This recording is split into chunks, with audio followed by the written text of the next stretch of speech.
اما بين سلهر بجارتنين بارلمنتويا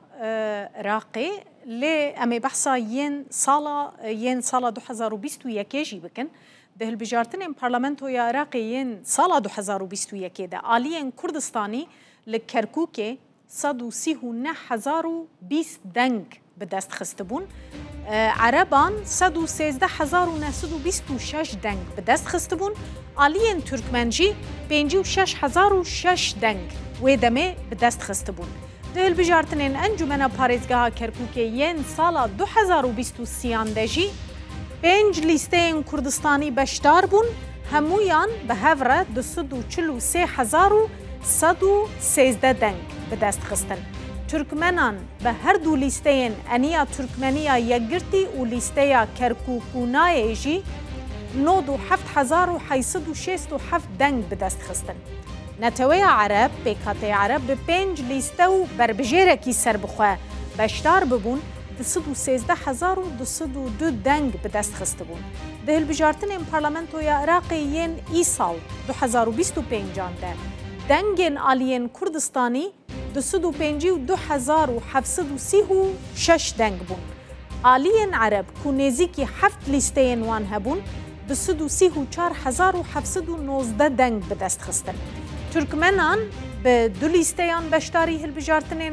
پارلمنتویا عراقی کرن و 98,927 دنگ بدست خستن بله تماشاوان نیجان نهازی یکسر بچم جنب رئیس ارزلان علی کادروی پارتیا دموکراتا کردستان ل خرماتو الاستوديو نها ميفاني منا تبخير هاتي بريس أصدقائي استخوازم دسبيكي بحثا دورا وبكم بارتي بدكه دوی خلی ده دوی هلبجارتنی ده لخرماتو چند دنگ بدست خستن اگر براوردی بکن لگل هلبجارتنی 2021 دنگ پارتی کم بون یان زیده بون بله سپاس تانکم دیاره اما کو پارتی دموکراتی کردستان لسورونی قضای دوز خرماتو سر رای همو او از دنگ یعنی که لدوای 16 اکتبر بداخوا توشی خلکی اما بوکو کود لهمان کارش بدرجه یک اما وک پارتی دموکراتی کردستان خلکانی کی زور من ل 16 اکتبر توشی آواره و در بدر بون بحکم او حداثانی که روی داو ستاندن و تقاندن و مالکان من وای کرد خلکی خرماتو زور بی هر زوری ل 2017 آواره بیت استا خوشبختانه هندێکیان گەڕانەتەوە نسبەیەکی باش گەڕاتەوە بەڵام ماڵێکی زۆرش مانەیە لە شار و شارۆچکەکانی هەرێمی کوردستان تاکو ئێستا ئاواران بە حدود 1000 ماڵێک دەبوون ئێمە لەم هەڵبژاردنە بە تایبەتی بۆ ئەنجومەنی نوێنەرانی عێراق وەکو پارتی دیموکراتی کوردستان بربەژێرمان هەبوو لەسەر لیستی قایمەی عەزم و بربژێرەکەمان خۆشبەختانە دەنگێکی باشی هێنا ئەم جارە بەراورد بە ساڵانی پێشوو بە تایبەتی 2021 نسبەکەمان لە هەڵکشان هەبوو يعني دنگ زیاد بەڵێ زیادی کردووە بەڵام بربژێرەکە بەسەر نەکەت سەر نەکەوت بەداخەوە بە حکمی نسبەی کورد لە سنوور پارێزگای سەلاحەدین ئێمە نسبەیەکین لە کۆی 8 قەزا پارێزگای سەلاحەدین دوو تەنها لە دووس خورماتوو نسبەیەکەیە لەو شارۆچکەیەش لە تقریبا لە مەرکەزی شار وەکو کورد لە 150 مان تێپەڕانەوە بەڵام کە کۆی هەموو قەزاکان کە ناحیەکانی دەوروبەرێ بڵێن عەفوەن کۆ بکەینەوە تورکمان و عەرەبیش ئێمە لەوێ مەوجودە ئەگەر دەنگەکان هەموو کۆیکەنەوە ئێمە بینە یەک لەسەر سێی کورد لەوێ بڵێن نەتەوەکان لەوێ بەداخەوە جا ئەو ڕێژەیەش بتەوێت تەئسیری هەبوو لەسەر یعنی دەنگی بربژێری پارتی زیاد بوو بەڵام لیستەکەی ئێمە گەیشتە ئاسێکە تا ئێستا دوو بڵێن بربژێر چووەتە سەرەوە بەڵام کاندیدەکەی ئێمە نەگەشتە ئەو ئاستەی کە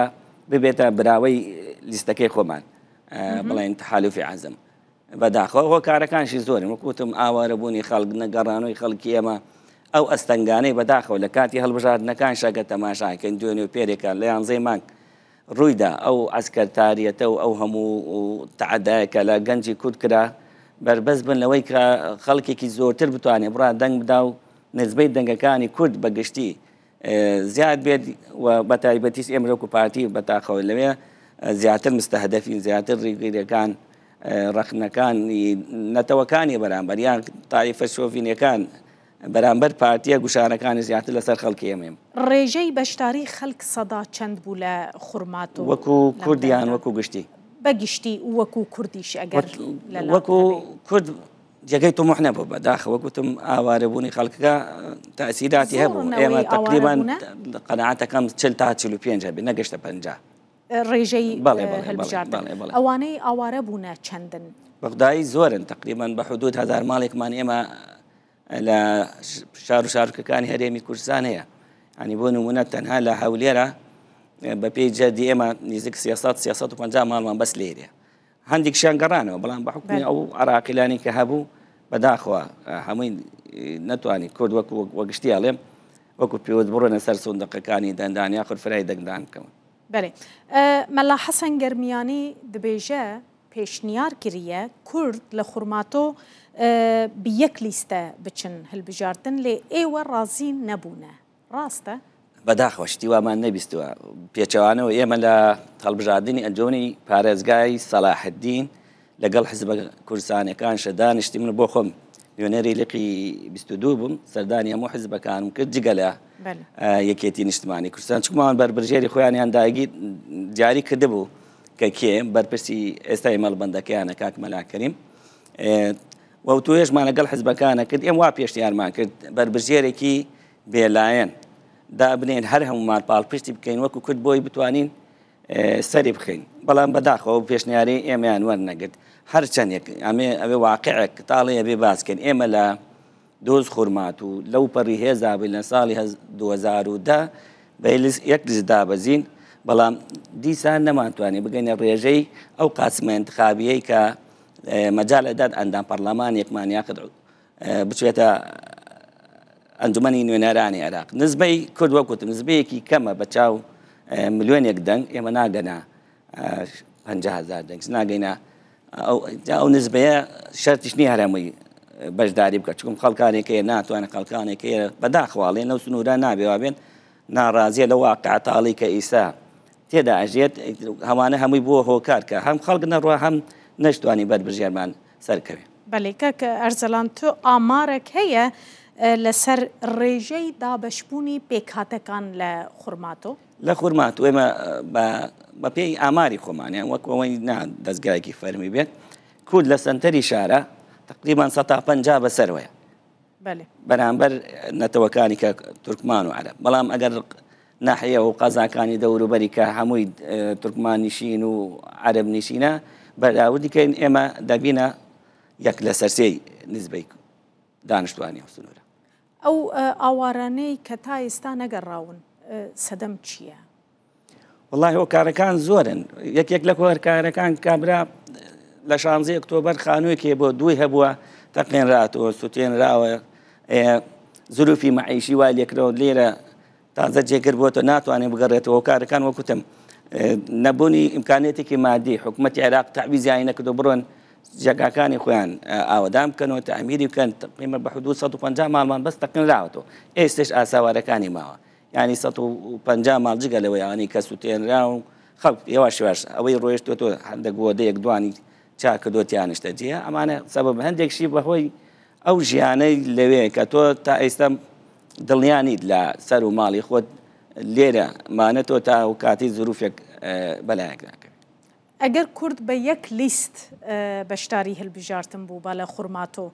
بربژێرێک نونەرێک دچوو پەرلەمان نەخێر نەدەبوو نەخێر ئێمە بە پێی ئاخر ئاماری ئەم هەڵبژاردنەی 2025 آخر قائمە 40,000 دەنگیە نوێنەرێکێتی ئێمە هەر هەمومان لە 100 بڕۆینە سەر سندوقەکانی دەنگدان دەنگ بدەین ناگەینە 35,000 دەنگی کورد کەواتە ئێمە لە هەردوو حاڵەتەکەیە زەرمەندین بۆیە ناچار بووین بربرێژەرەکانمان لە قائمە عەرەبیەکانە دابەش بکەین جاری پێشوو کورد شانسی هەبوو کەسێکی چووە سەرەوە ئێمەش خۆشبەختانە ئێستا بۆ ئەنجومەنی پارێزگا ئافرەتێک ماچێتە سەرەوە بە حکومەوەی لەو قایمی کە بەشدار بووین ئەو ئافرەتەی خۆی هەڵبژاردبوو بۆ ئەندام پەرلەمان جێگاکەی شاغرە دەنگی دووەم بربژێرەکەی ئێمە بۆ خاتوو تارە مامۆستا تارە ئێستا پشتیوان بەخوا ئەبێت ئەنجام ئەنجومەنی پارێزگای سەلاحەتی. گەلێکی سپاس بڕێز ئەرزەلان عەلی کادرۆی پارتیا دموکراتە کوردستان لە خورماتۆ میوانێ مەبوو زۆر سپاس. سپاس بێ.